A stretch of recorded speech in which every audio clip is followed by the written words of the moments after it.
అఘోర సిద్ధ నాగ సాధు మహారాజ్ హరీష్ రాజ్ పల్నాటి అంటే తనదైన శైలిలో పూర్వీకుల పుణ్యంతో గురుదేవుల బాటలో బహుకాల వ్యవస్థను సంస్థను అనువాదిస్తూ నడిపిస్తూ ఎన్నో రకాల ప్రయోజనాత్మక ప్రజా శ్రేయస్కోరి మూలిక పూజలు వస్తువులు అనేక రకాల పరిశోధన చేస్తూ అనేక ప్రదేశాలు తిరుగుతూ సమాచారం అన్వేషిస్తూ పరిష్కరిస్తూ 19 ఏళ్ల వయస్సుకి మహావిశ్వవిద్యాలయంలో దూర విద్యను పొందుతూ గురువుల సాయం పరపతితో భారతదేశ సముద్ర రక్షణ విభాగంలో 3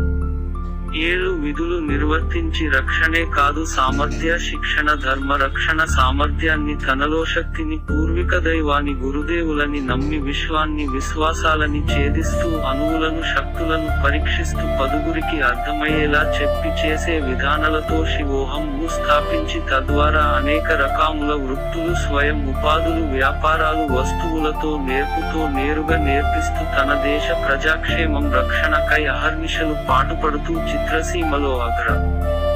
వాణిజ్య సముదాయలో అవకాశం వచ్చిన వద్దని సంసార సాగరంలో నగర నాగరిక నాటకంలో నలుగురి సంతానంతో నలుగురిలో 4 నగరాలలో 4000 మంది నమ్మకంతో 4 ఇదుల